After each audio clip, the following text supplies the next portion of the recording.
Welcome in to Patriot Sports, part of the Six Pack Coverage Network. This is Will Dundon here with Nick Truschel. Nick, how's it going, man? It's going good. It's going good. I've got my King Henry crown on today as it's getting a little frosty, and number 22 might be coming back. Well, not might be. He is coming back. Winter is coming. Yeah, winter is coming. I'm excited about that. We finished up college football, which was kind of sad, but definitely an awesome national championship. I had a lot of fun watching it. Yeah, definitely caught me by surprise. Caught both of us by surprise. Yeah, because we were recording during halftime, and I was all back down on Stetson Bennett, saying he was no good, and yeah, he might have proved me wrong in the second half. Yeah, he definitely proved a lot of people wrong. Georgia looked like the best team by far, and there is, I don't think it really matters, but there is something to be said that, Mechie and Williams or Williamson. It's Jameson Williams and then John Mechie, right? Yeah, they were both out. There is something to be said about that. I will give Bama fans a little bit of credit because didn't on you that. hear that on the Feinbaum show? We had some big Bammer calling in. Yeah, there was a guy who, on the Feinbaum show, I wouldn't take it this far, but he did call in on Feinbaum and basically said Georgia should be embarrassed to claim this national championship since Bama didn't have two receivers. I wouldn't go that far. No. I mean, injuries are part of the game, and it's not... I know, those receivers are great, and yeah, they probably would have had a pretty big impact on the game, but it's not quite the same as if you're losing a quarterback or something. If they had lost Bryce Young or something like that, that's right, really different. Right. And that Alabama roster is loaded to the brim with talent, so it's not like obviously, like you said, it's definitely not good to have your star receivers go down, but when you're a team like Alabama, I feel like you have guys in place to kind of step in and fill that role. Yeah, for sure. And Georgia, they looked great the second half. I don't know if who was in the game necessarily right there mattered. Oh my gosh. Oh, terrible pick six from Kyler Murray. Holy cow, was going to be a safety. He chucked it up. Pick six is 21-0 Rams. Holy cow. Goodness. Dude, the Cardinals have fallen off. And we'll get into some NFL later. Gosh, what a terrible play. Anyway, national championship I guess I don't know. It ended up being all right. Second half, Georgia dominates. Stetson Bennett. Oh man, we should talk about the fact that these news channels. Oh, how he got brought on at 8 a.m. Keep making dudes do 8 a.m. interviews. The night after you win a national championship. Stetson Bennett looked like a zombie. I remember he was still drunk for sure. Yeah, I remember Joe Burrow being on a bar stool, being on Pardon My Take the day after the national championship. I don't remember that. Well, they Big Cat and PFT went to record the podcast. They went to watch Coach O and everything, and they did. I think they had Coach O and Burrow on, but so the day after the national championship, Burrow basically says he was supposed to have an interview with Trey Wingo at 8 a.m. or something, and he just missed it. Yeah, he just missed it, and they were like, "What?" He's like, "Yeah, I just wanted to come hang out with y'all or whatever." That's funny. Yeah. Well, I'd rather do an interview with PFT and Big Cat than Trey Wingo, probably. Well, yeah. Plus, it's a podcast. It's not as professional or anything. You just get to go chill out. Yeah, chill out. And one thing, kind of talking about Joe Burrow, I think Joe Burrow has the coolest post-game cigar picture out of any national championship quarterback. That one, you know what I'm talking about, where he's sitting there smoking that cigar. He just looks like a badass there, and I think he takes a trophy home as the coolest national championship picture. Speaking of a cigar picture, you know how everyone, there used to be a time where everyone would tweet out the picture of Hurts, Tua, and Mac Jones all with their cigars, and now after it used to be like, oh, look how cool this is, all these three starting NFL quarterbacks. After this week, it didn't carry the same weight it once did. No. I thought that was funny seeing that, and it was basically a picture of, it used to be picture of greatness or something, or show how stacked Bama is. Now it's like a picture of mediocrity, basically, after their performances. Yeah, some bad performances, both from Jalen Hurts and Mac Jones. Yeah. But yeah, before we get into the NFL, there was a couple stories around college football now that it's over. One that's not too surprising. It looks like JT Daniels from Georgia is expected to enter the transfer portal.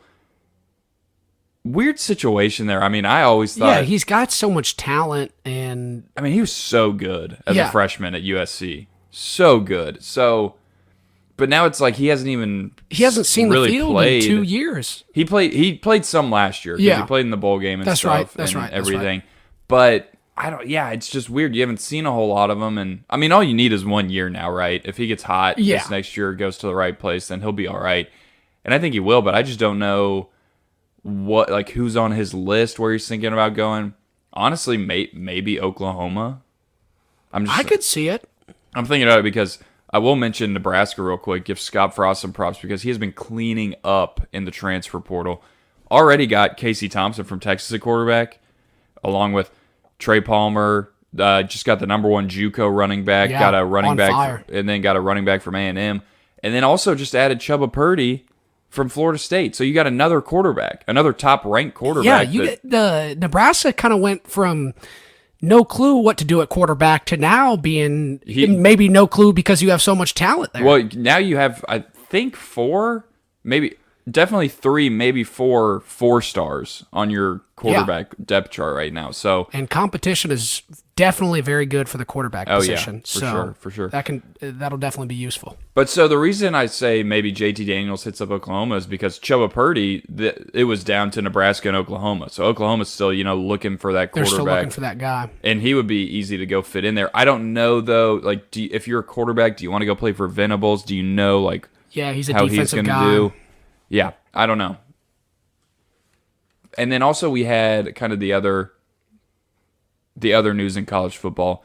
Looks like ACC is unanimous in the opposition to expanding the college football playoff. I don't think it's going to happen. I think earlier this year we pretty much just checked off, all right, at some point the playoffs are expanding. This is what it seems like it's trending towards. And now it seems to be going the other way.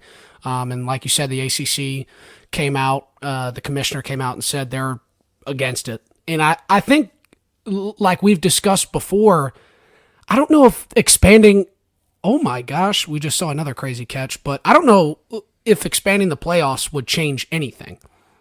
Because we saw what Georgia and Alabama did. They were the 2 best teams. I think if you start getting past 4, there's no way 5, 6, 7, 8, those teams are going to be able to beat number 1, number 2. I think the difference between the top couple of teams and then the rest is a lot bigger than we originally realized. Well, and as it should be, right? I mean, you have your chance to, first of all, deserve your chance to get there or earn your chance to get there. Everyone has if you're in the Power 5, everyone pretty much has an equal opportunity to get in the playoff. So there you go. You can earn it right there. And then we see usually those ones who do earn it, the top 4 or 5, after that it's after that you start getting to teams with a couple losses or bad losses. Yeah.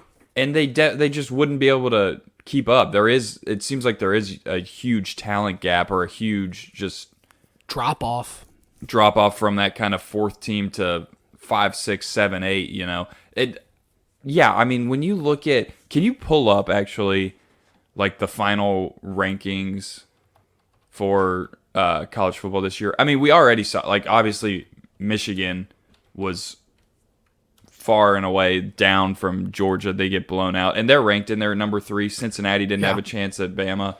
I mean, Baylor was good, obviously. Ohio State was good. Oklahoma State. But Notre Dame, I feel like all these teams are pretty similar, though, in terms of being... Well, they're flawed, right? Yeah. Ohio State, I could see giving one of those teams a run for their money just because their offense, if it was the right day, if it was, then I could see maybe Ohio State having a chance there. But their defense has been kind of a crux for them, right, at least this season. And you see how much did Georgia put up against Michigan? What was it, 40 something? Yeah. So I don't know if I'd trust Ohio State's defense this year to have kept them close. Yeah, and honestly, maybe Baylor and Oklahoma State can hold their own. Maybe they can hold their own against 3 and 4, but they weren't going to against Georgia or Bama. No. And that's kind of what it's turned into. You kind of have your top 2 teams, and maybe 2 and 3 are different or whatever. Maybe you have a different you can switch those around, but everyone kind of knows who the top two teams are, and they usually end up playing each other. So yeah, I don't see any point as Kyler Murray just threw another pick. The Rams have the ball, 50-yard line, 21-0, with 5 minutes left to go in the second quarter. This was bad. Dang, oh God, Cooper Kupp was wide open too. I was looking at the alternate line for this game that was like 14.5 for the Rams favored. And I didn't do it, but obviously it looking right now like I should have pulled the trigger on it. Yeah, that could have been a big hit. Yeah, but yeah, so college football playoff expansion, I'm not seeing it. It looks like everyone's kind of following suit with that. They're understanding. They're like, that's not going to work. There's no need for that. It just kind of complicates things even more. And like I said before, I think the thing it does for me is it makes the regular season less valuable. You can lose 2 games in the regular season and not even go to a conference championship, and you got a good shot still at making it. And there's so many people out there that want to make it like the NFL and make it more of a playoff format, and I don't think you have to do that. Like, I think that's what makes college football great, is that it's different. And we've said that before. I don't mean to beat the drum on that, but to kind of segue into the NFL, we've seen NFL playoff expansion, and it looks like it is a total waste of time. Yeah, no, the 7 seeds, the extra wild cards have been terrible, been getting absolutely killed. So I think it's a little more realistic in the NFL, obviously, because the level of talent, there's not as big of a drop off as there is between, let's say, 1 and 25 in college football. The best team to the 25th best team in the NFL is a lot closer than what I would think it is in college football. There's a real chance there. Yeah. And it's a week-to-week league. Anybody can beat anybody, but it still is seeming like, the top guys or the top dogs are taking care of business. Yeah, because who were the extra seeds this week? It was Philadelphia, right? Yeah, so Philadelphia, they went 9-8 and got absolutely killed, and then the Steelers snuck in and got absolutely killed. So, yeah, I don't know if no one. It was kind of funny because did anyone expect either of those teams to win? Maybe you thought the Eagles had a chance. I don't think anyone thought the Steelers. No, I think the consensus on the Steelers was if you thought they had a chance at winning, it was going to be ugly, gross, like it was going to be 20-17 game. Yeah. Somehow they were going to get Kansas City defense to would just play slow or something. Yeah, do something. But yeah, no, obviously that didn't work out. Let's just talk about some of those games, kind of. So we'll kick it off, actually, Eagles and Bucks, and it was pretty much done from the get-go, like we said. Jalen Hurts, he was just missing throws left and right. He looked completely out of his comfort zone.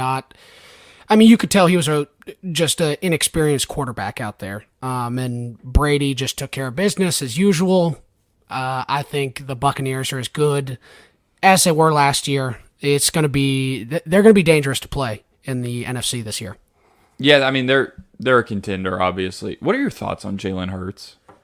Like, what do you think about him? I think so. I had him on one of my fantasy teams, and he was huge in fantasy this year because of his rushing ability. I think he's a winner.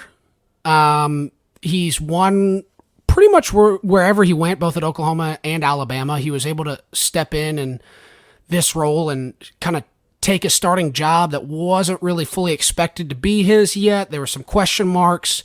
So I'm still on the brighter side of Jalen Hurts right now, and I think he has the potential to be a Lamar Jackson, Michael Vick-esque type of player.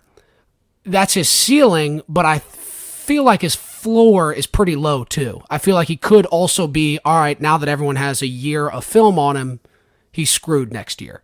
So I'm still on the better side of things, but I can also still see that argument of they're going to get some film on him. He can't throw the ball that well.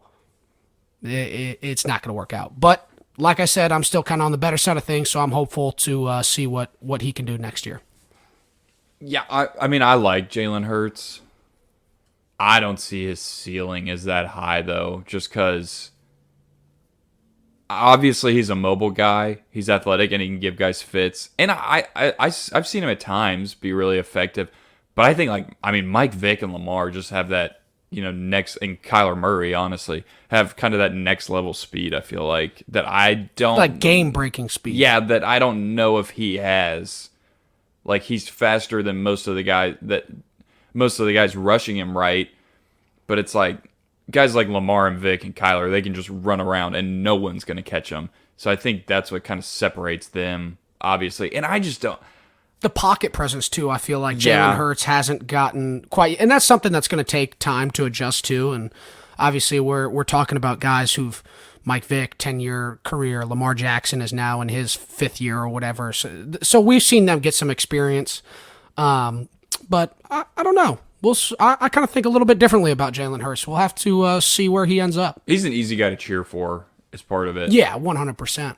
But, yeah, I don't know. Maybe he gets better.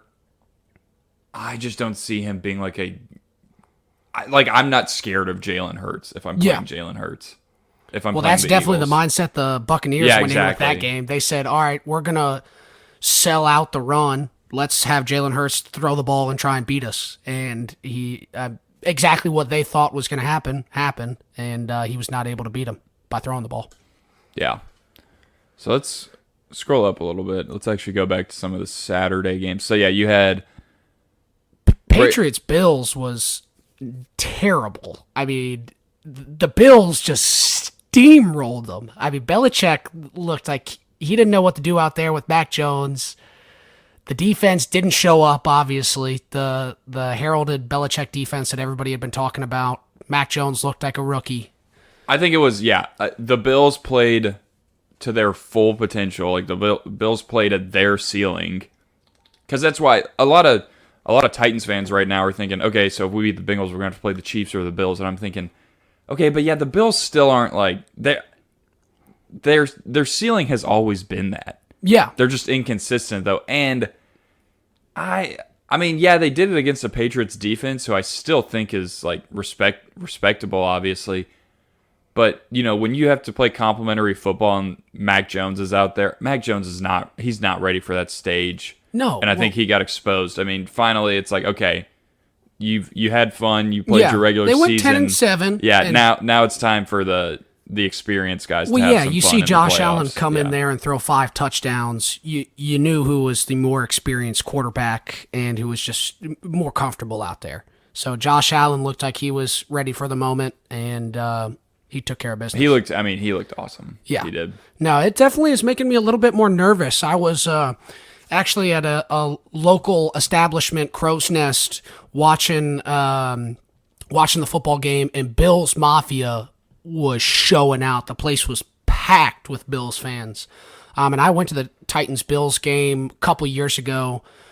I want to say 2019 it was. And, I mean, Bills Mafia, they just show up like crazy, man. It's unreal. They're all over the place. Yeah, even in Nashville, they're here. Do you think Josh Allen... Did you see what Bart Scott said to Josh Allen? No, I didn't. Josh Allen was talking about how he, because usually he sucks in the cold. Obviously, he didn't this past weekend. But he was talking about how he doesn't get circulation to his feet or something. Like, he's got bad blood circulation, so he gets super cold or whatever. And Bart Scott told him to take a Viagra. Because he said that's Bart originally Scott, what it was for. Yeah, yeah. That's what he it was said. Like blood He's pressure. Like everyone on ESPN was laughing at him and stuff. Because Viagra was an accident for like sexual medication. Yeah. Because that's what he said. He was sitting there like stone cold, and he was like, no, he said tons of guys in the NFL take it all the time because I've heard of that stuff. It warm them up, it get their blood circulation going because that's what it was originally for. It opens up all the blood vessels or something. Still though, I hope he did. I hope he took a Viagra, and that's like what caused him and then to. He throws 5 touchdowns, and then now dude, I'd you be have terrified. to be. If you're Josh Allen, if you're Viagra, you have to go after Josh Allen and make him the spokesman. Oh yeah, and Viagra also needs to start going after some NIL deals, is where they could start making some big money. Jeez. But I'm just thinking like, hey, you want to score? You want to score tonight? You want to score tonight?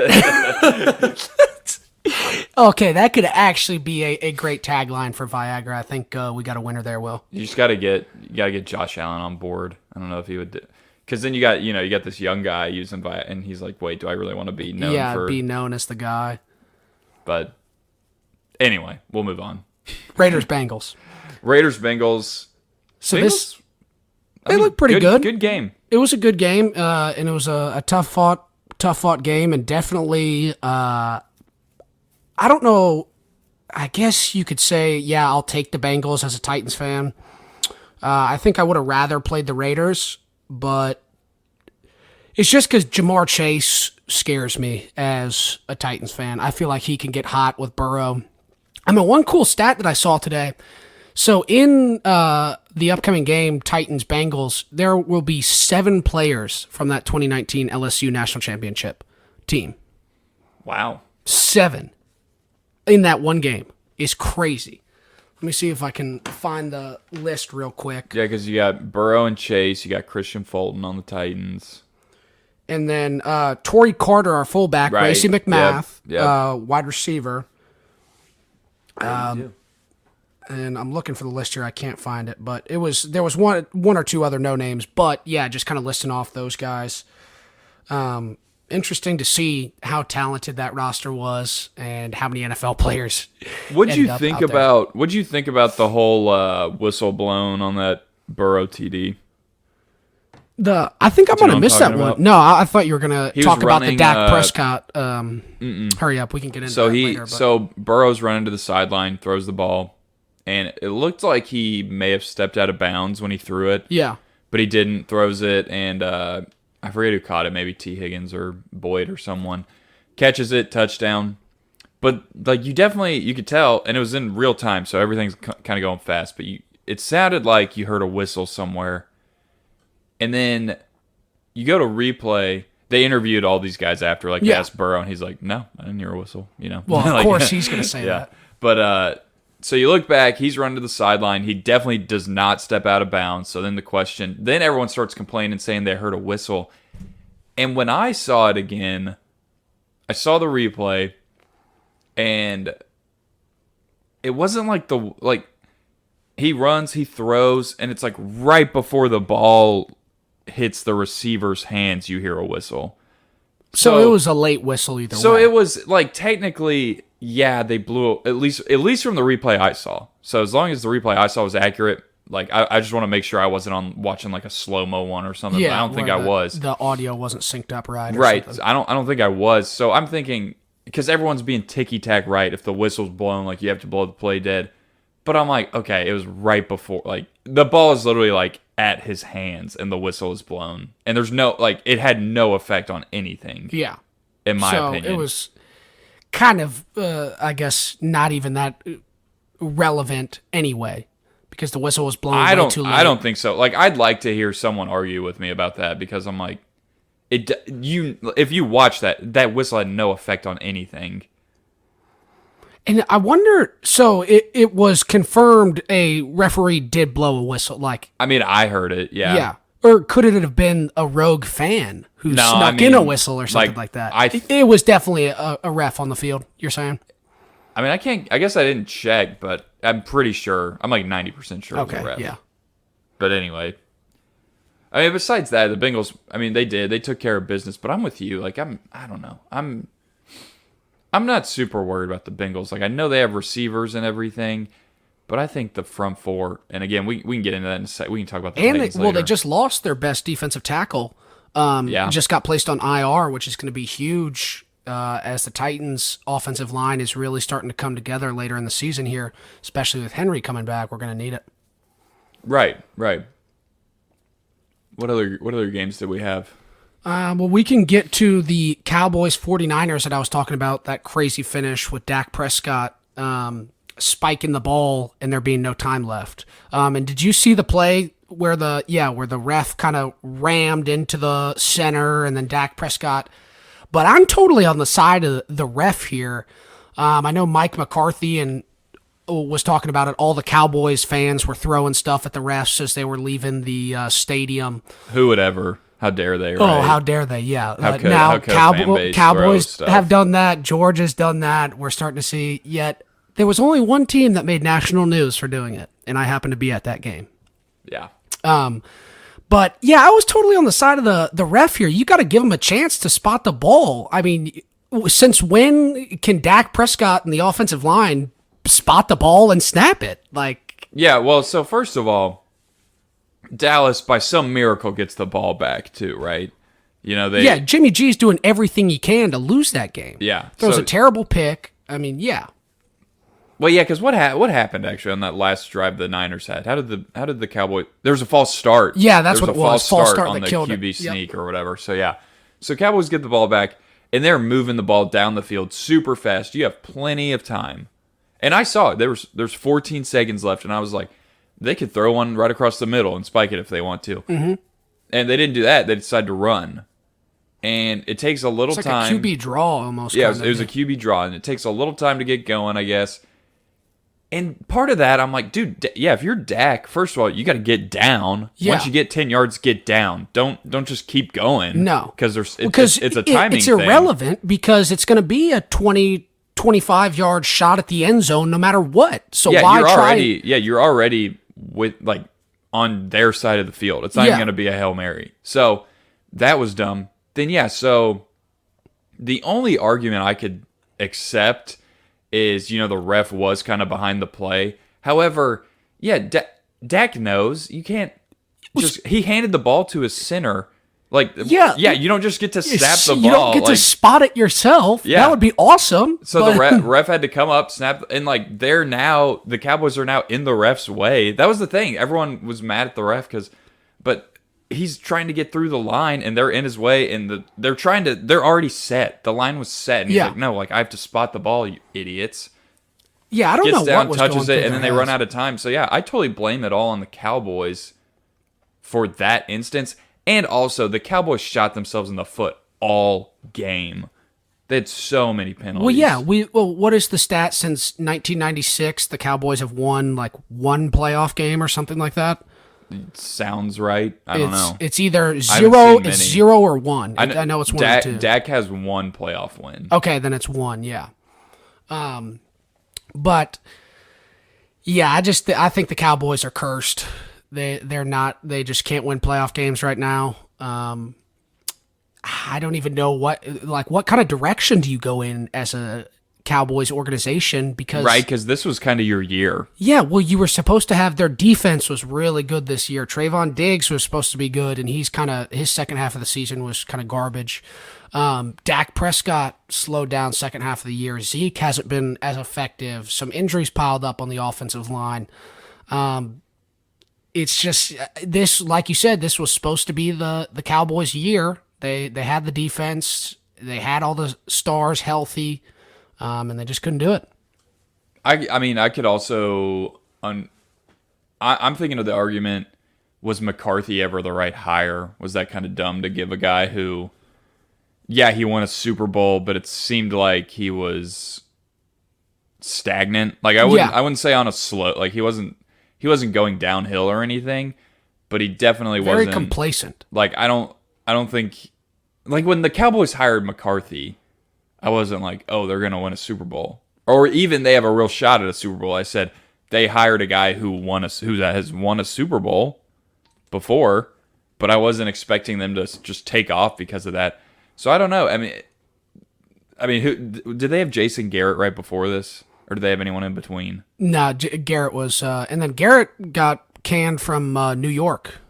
The Giants. So he's did the whole staff pretty much get canned? Yeah, including, I believe, Derek Dooley and Jeremy Pruitt. Yeah, we're both on that staff, which is hilarious. But so, I don't know. And it's McCarthy... And they're backing him right now. They're confident he's coming back. Yeah, well, I was going to say, that'd be hard to, fire a guy like him after 1 year. He had a 12-win season. And, right.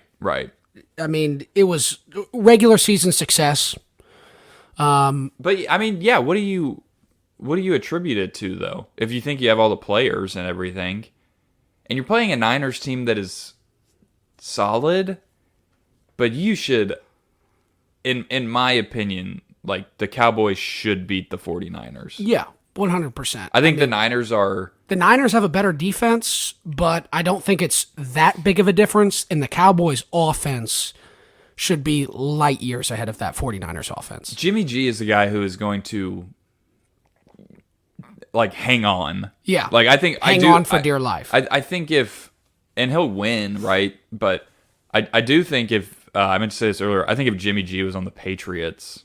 like if he had stuck with the Patriots? Well, if Brady doesn't make him leave, basically. That was the whole reason Brady felt threatened and wanted Jimmy G out of there to make sure he was still going to be starting and everything. And now that's weird to think about. Now that's weird to think about, yeah. But I do think if Jimmy G was still on the Pats, then... I mean, it's not totally different, but I think they're better with Jimmy G than Mac Jones. Like, I think Garoppolo is definitely better than Mac Jones. Yeah, definitely at least... this year, I think, especially having the Patriots' weapons and having their coaching staff, he could have succeeded very well. And obviously, we saw Mac Jones, I mean, not have to do much. How many times did he throw in that? 3 times? Yeah, he threw 3 times. 3 times in a win? Yeah. Like, that's insane. That was kind of extreme conditions. Yeah, it was. Because the Bills... No, they threw. Never mind. Still, it was... I mean, that was just like a weird game. The defense controlled everything. And you really didn't need Mac Jones to throw the ball, but it's just... If they're winning games like that, I think Jimmy G comes in and makes a much bigger impact than Mac Jones does. I don't know. Ceiling-wise, I think I'd certainly take Mac Jones over Jimmy Garoppolo. Because I think Mac Jones could end up being really, really good. But definitely this year, I would have taken Jimmy G, let Mac Jones sit for his rookie year, and then go from there. Yeah, I don't know. I don't know what Mac Jones' ceiling is. I think he could be...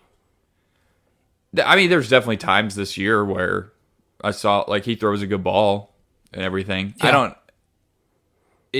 Is he a game-changing quarterback? No, I don't think so. But does he have to be to maybe win a Super Bowl in the future? No, I don't think so. No. I mean, I think he could be as good as Joe Flacco. Like, yeah, that's kind of the litmus test nowadays for Joe Flacco. Is he like kind of good enough to win a Super Bowl? Or what about big bad Brad Johnson for the Buccaneers in like 2001? Yeah, well, that's what. Yeah, you got to. Then it's like you got to start going back in the day to him and like Trent Dilfer and stuff. Yeah, Trent Dilfer and some of those guys. Because we always point to them, but it's like recently, yeah, you have kind of the legends winning Super Bowls. Yeah. Which I want to see, kind of preview what next week's matchups look like. So, let's see. Take a look at the division round here. Obviously, we got Bengals, Titans, and then 49ers, Packers on Saturday. Those are both going to be really good games, well, I think. I think the Packers and Niners played earlier in the year, and I think Mason Crosby hit a game-winning field goal in that game. Yeah, that sounds right. This could be a revenge game for the 49ers. I'll say it. I mean, I kind of like the Niners just because, I mean, Deebo Samuel, in my opinion, like if you're just talking about a straight football player, like I think Deebo Samuel is the best football player in the NFL this year. Yeah, and what I mean by that is just like, well, he can do everything. Yeah, basically that's what I mean. He's a running back and a receiver. Yeah, he can do everything. And you could put him like anywhere on the field and he'll probably do a pretty good job. Like he's just a football player. I could see that offensively. I don't know if he's the best football player because you take into account some guys like Aaron Donald. Right, well, that's what I mean. Like I don't think he's an MVP or anything. Yeah, but it's just a football guy going out there and playing hard. Like, and making or like plays. If you're playing like backyard football, like he's the number one pick. Pick. Yeah, certainly he's the number one pick. Even over like the biggest kid or something. Like you're picking a kid who can literally just do everything. Do everything. You give him the ball and just say, "Hey, go score." Yeah. And I mean that's kind of what he's done. And did you see they had that kid interview Deebo Samuel after the game? No. It was cool. It was part of the like Nickelodeon broadcast or whatever they're doing with that. And I thought the kid actually did a great job. And was asking some good questions of Deebo Samuel. But Deebo basically said, yeah, whatever Coach Kyle wants me to do, I'll go out there and do it. I don't care. Like, he just tells me to get the ball. And he had some huge plays, and they would probably lost that game without him against the Cowboys, but Oh yeah, well, because he had a couple runs that were huge. Because it is, yeah, they kind of just started playing him at running back earlier in the year. Yeah, with Elijah Mitchell being kind of banged up, and then who's that guy? Was it Trey Sermon who was supposed to be? Right, but yeah. he just fell off the depth chart, and then so they just said, "Screw it, we're going to They give it just to give the ball. Debo." That's why, best fantasy pickup by far for me. I draft Debo in like a mid to late round just because I like him kind of, and he ends up being the offense for the Niners.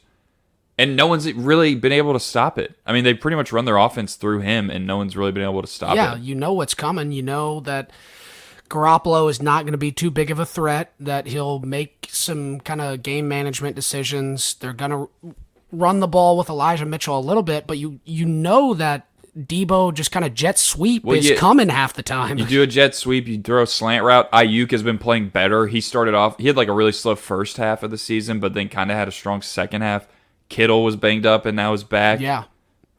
You got some real weapons there. Yeah, and I think that's why people are a little bit afraid of the 49ers, because they kind of went cold and had some of their injuries at the right time, take it during the middle of the season, and then get into the playoffs, get everybody healthy, and it's a whole new ball game. Anything can happen. So I think I don't know if the 49ers are going to beat the Packers, but they got a better chance than I think a lot of people think.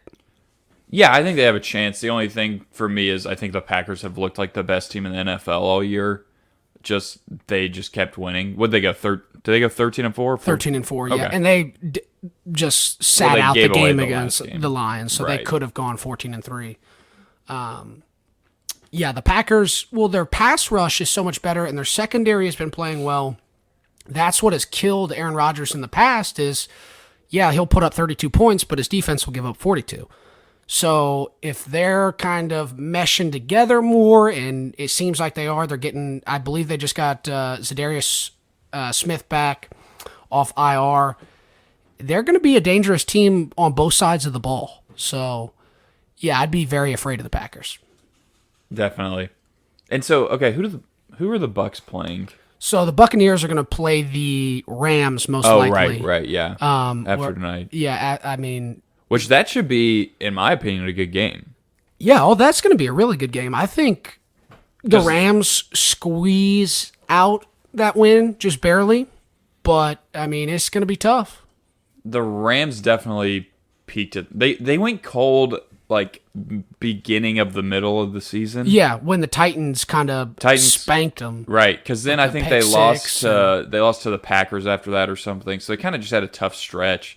But then they end up going 12-5 or something, right? Yeah, the 12-5 sounds right, because they were the number 4 seed in the NFC, I want to say.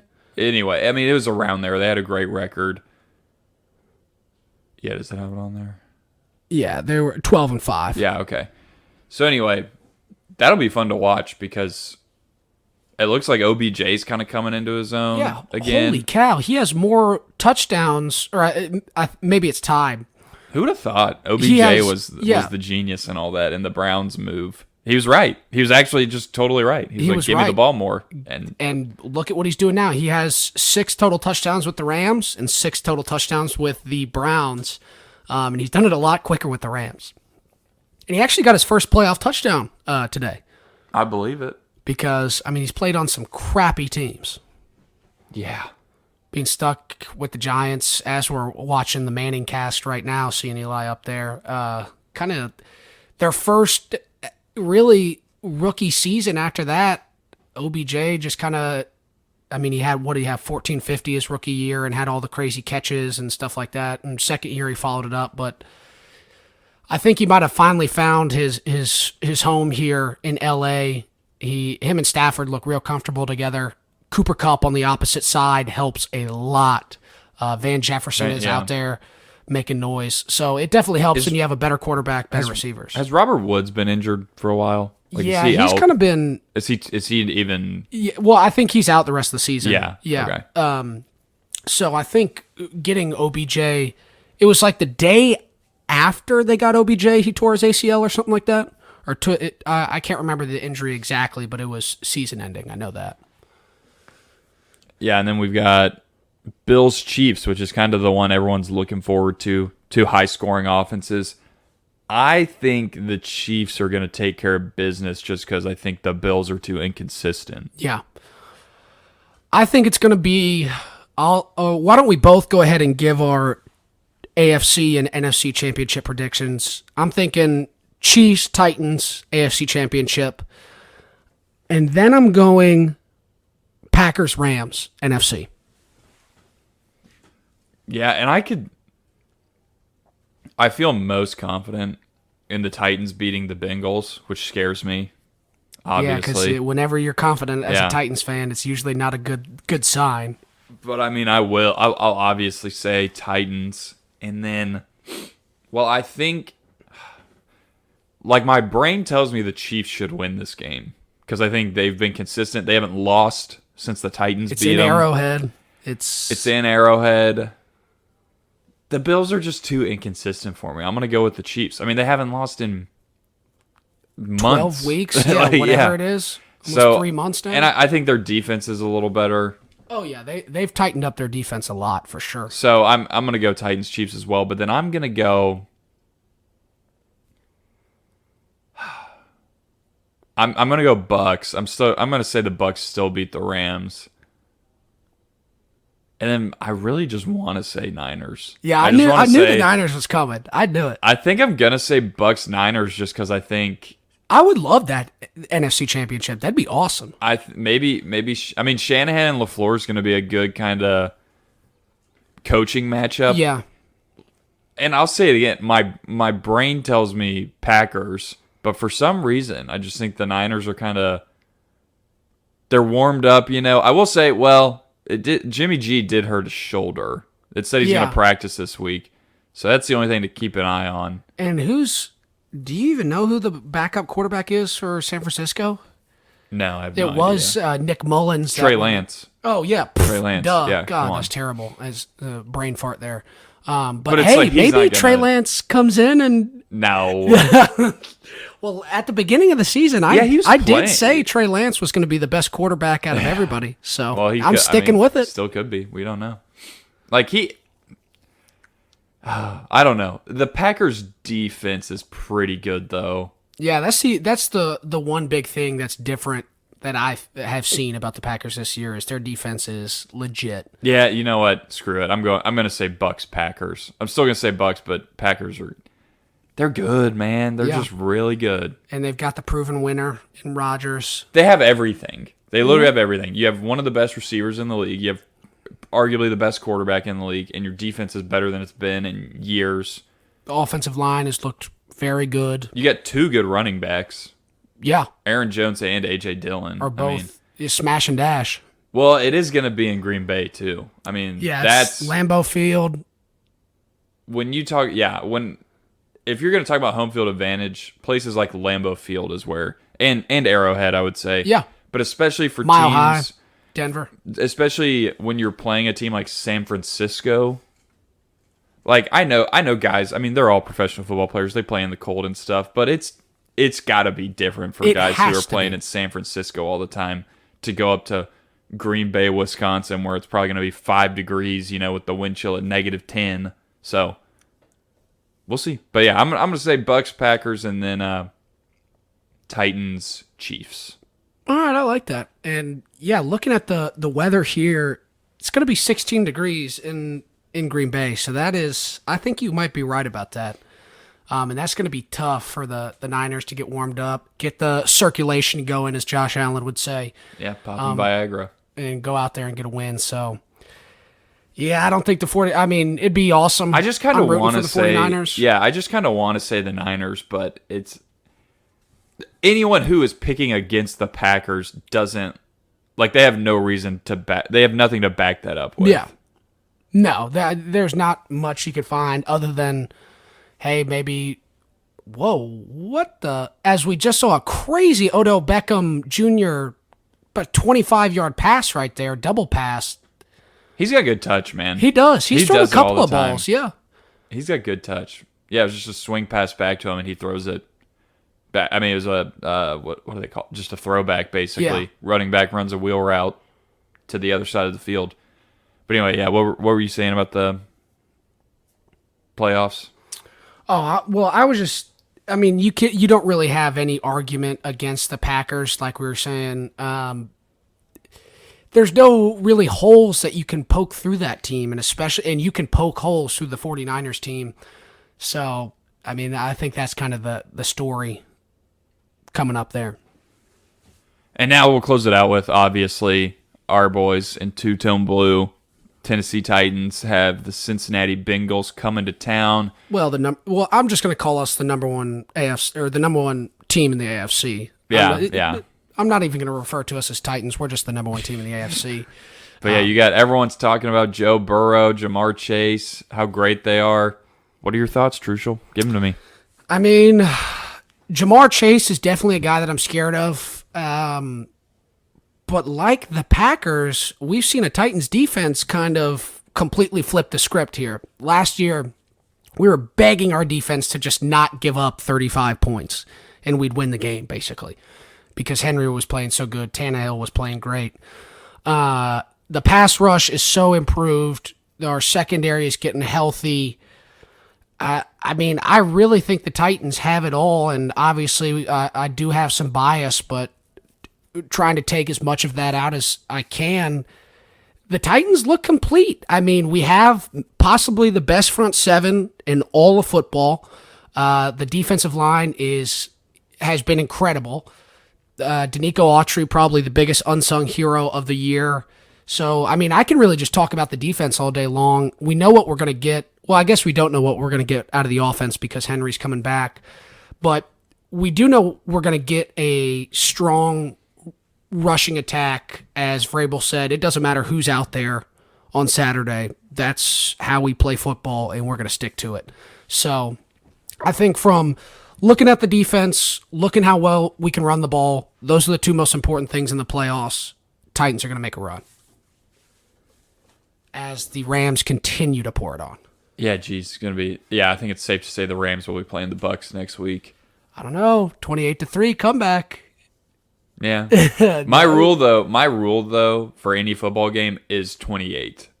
Like if you have a 28 in the second half. Just like if you have a 28-point deficit, like you're not coming back. Because I've seen obviously we've seen 28-3 in the Super Bowl, but even with teams like Tennessee and Nebraska I pay attention to, I've seen my teams down 27-3 or 24-3 before and come back. So yeah. My rule is 28. So I think 28. There's something about that. So if Gay hits this right here, it's over? Yes. And bingo. It's over. I was really hoping he'd miss it. That would have been awesome. But so here's my take on the upcoming Titans-Bengals game. You have a lot of hype around the Bengals, and I think it's deservedly so. People finally got to text about a Bengals playoff win. Yeah, for the first time ever. I mean, shout out to Zach Taylor, former Nebraska quarterback. Really... They've done everything the right way, and they've been fun to watch. Yes, and he has totally built that franchise back up. And yeah, it's good for them. They're growing. But, dude, the Titans are truly different. Me and a couple buddies were talking about this past weekend. When we were debating, we're probably going to have to play the Chiefs or the Bills at some point. And I kind of said it, and they agree with me. I was like, dude, I mean, obviously you don't want to play. Like, you look at those teams and you think, okay, yeah, they're really good. But this is the first time in my life where I have gone into the playoffs and been like, whoever we play, I truly believe we are better than them. Yeah. Seriously. Well, we've beaten the Chiefs. We've beaten the Bills. We've beaten everybody in the AFC. We've beaten the Rams. I mean, really, in the style of football we play, it's like when it's so working, playoff built too. I mean, it's just. I mean, the game against the Dolphins. Obviously, the Dolphins are an average team in the NFL, but it was kind of the perfect picture of what our game of football looks like. Play defense and run it down their throats and basically let them know what you're doing every time and still don't allow them to stop it. Like, what is anyone going to do about that? Yeah, and like we were talking about at the beginning of the show, I'm putting my crown back on here because the king is back. And this rushing attack is about to be disgusting. I mean, you saw the performance of Henry basically get matched by Hilliard and Foreman. So now we've just got 3 awesome running backs to continue that rushing attack, and I'm excited to watch the defense go to work too. The only thing I'm nervous about is truly like a bad dream, like a nightmare. Like just Derrick Henry, Derrick Henry comes back, and for whatever reason, it's just slow. He's just cold or something. He's not used to playing, so he's not quite ready, and it messes gets the ball up. Punched out on the first drive. Yeah. They get a scoop and score, and then Burrow that's my drives nightmare. down and it throws a 50-yard bomb to Jamar Chase. We're down 14-0 real quick. I mean, it could happen. But here's what I really think will happen. The defense is going to I don't even think the offense has to play that great this game. Chris Sanders was on 102.5 the other day and was talking about it, and he said out of the teams he'd love to play the Bengals, and he believed that we would shut out the Bengals. He said if we play the Bengals, he thinks their protection isn't good enough, that he said we seriously could have a chance at shutting them out. I mean, he probably knows football better than I do, so I'll take his word for it. Yeah, see, so, right, they've got some great receivers. I don't think we'll shut them out, but I could see you easily holding them to 2 touchdowns? 2 touchdowns, like 17 at the most. Yeah, oh yeah, Seriously. I could certainly see that. And especially with some of the injuries that they've had kind of pile up, like you were talking about in the offensive line. I mean, if we start getting after the quarterback early and often, it's over. I think this is a Titans game that they win 27-17, but it's never really in question. Yeah, we give up, or it's 27-10, and then they score a touchdown with 5 minutes left in the fourth quarter. Or you kick off pretty quick, it's 17-3 right away, and then you just kind of keep that the rest of the time. I think this is a game the Titans win, and I don't if the Titans lose to the Bengals, that is a choke job. Oh, huge! I will be huge if something happens, if we play the Bills or the Chiefs next and we lose, I'll be really upset and I'll be like, man, I really think we're better than those teams. But it makes sense. So different, right? Yeah. Respect to Burrow and everything. He's had an incredible year. You think he's at 70% completion percentage, 34 touchdowns too. But I don't think they have. Our defense is just different, man. That's all I can say. He's lit it up, but what's he got? He does. 14 picks, not great. Everything else is pretty great. He threw for 4,600 yards, but you just have to think that. We run the ball on everyone. If you just run the ball and do what you do, if you play Vrabel football, you should win this game. It's going to be in Nissan. You don't have to worry anything about that. You have a young quarterback and young players who aren't used to playing in the playoffs. Yeah, everything. And then I was looking at our side of the ball.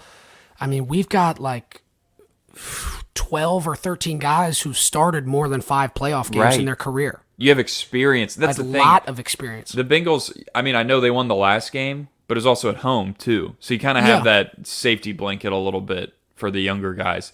You're about to go on a road playoff game where I think, I don't think Cincinnati is going to travel to Nissan necessarily a Buffalo or a Kansas City will, or I think it was even when the Niners came and played. I don't see Cincinnati, Bengals fans taking over Nissan. And everybody's been fired up online, Vrabel and the coaches and the players on Twitter calling for Titans fans. We need you guys there in Nissan. So I'm confident in our fan base to show up.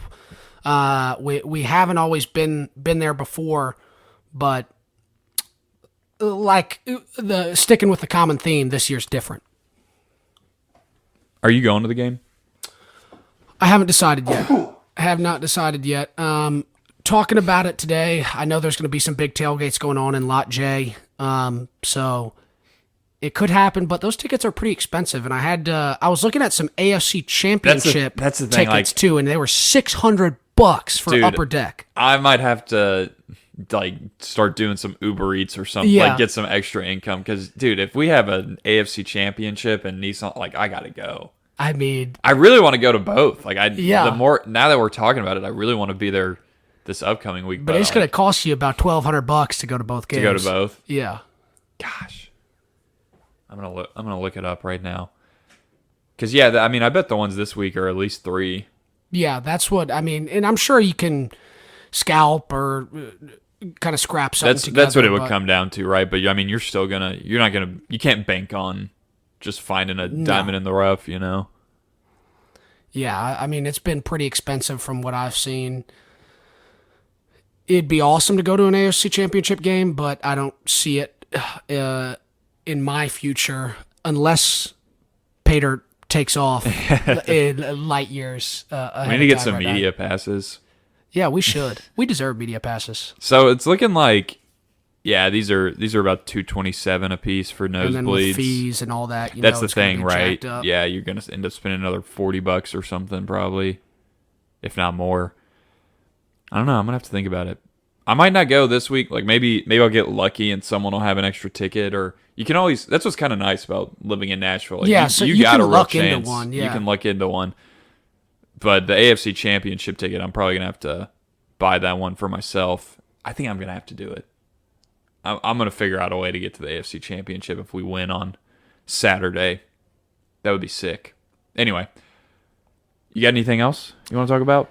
That's pretty much it. I'm excited for the Titans. Kind of sucks. NFL is winding down. We're already done with college football, but you know what is picking up steam right now? I'll get our quick basketball minute in here. The Memphis Grizzlies and Ja Morant. You can go check out one of our fan profiles. I did one with my buddy Mike, who's from Memphis. But I'm excited to, as we get further on into the basketball season, see where the Grizzlies can go. And then also watch this Tennessee basketball team that has been up and down, been some frustrating performances from the offensive side of the ball. But there's some bright stuff in Tennessee sports, especially with the Preds, too. The Preds are number 1 in the Central Division. The Grizzlies are about to take the 3 seed. Big fight going. Whoa! There's punches being thrown right now. Holy cow. Yeah, like Aaron Donald just punched somebody in the face, I believe. Yeah, it was between Aaron Donald and one of the O linemen on Arizona. I don't know what happened. And it's still kind of... All right, well, it looks like we're going to slow things down a little bit. But, yeah, so I'm excited about basketball season picking up. And Tennessee sports in general right now are looking good. So, got a lot of good stuff on the horizon. Yeah, I think it's... We've been doing our basketball minute. I think next week we might have to do a little more. Maybe a basketball 15 minutes or something like that. Or just, because, college is pretty much... There's not much to talk about now in college football. We'll have some off-season stuff, but, we'll talk. There's less NFL games next week. Yeah. Only a few to talk about, so we'll probably do maybe first half NFL, second half little college and NBA. Yeah, I like that. Up in there. Because, yeah, it's I love basketball season. It's just...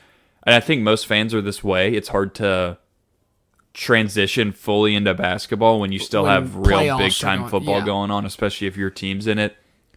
But, yeah, guys, also be sure, if you haven't yet, check out Trucial's. He's been doing some fan profiles with a couple guys that have been really good. We're going to probably start doing those a little more consistently. If you'd like to do a fan profile, just contact one of us or go on social media, hit us up, DM us. We'd love to have you on. Talk about it. We think it's pretty interesting just to hear people's kind of different points of view from programs they follow, franchises they follow, see how they know about kind of the history, the success of a franchise, but also what it's looked like in their lifetime. And because we can't watch every game and we don't know every team to a T, so and everyone has so many different opinions yeah. on franchises. Like for example, you talked to Toe the other week about the Pistons, and people might know the bad boys, or they may kind of know they haven't been that good recently. But a lot of people forget about that, what was it, 03, 04 Pistons with team? Rep Hamilton, Tayshaun Prince, Sheed Wallace, Ben Wallace, Chauncey Billups.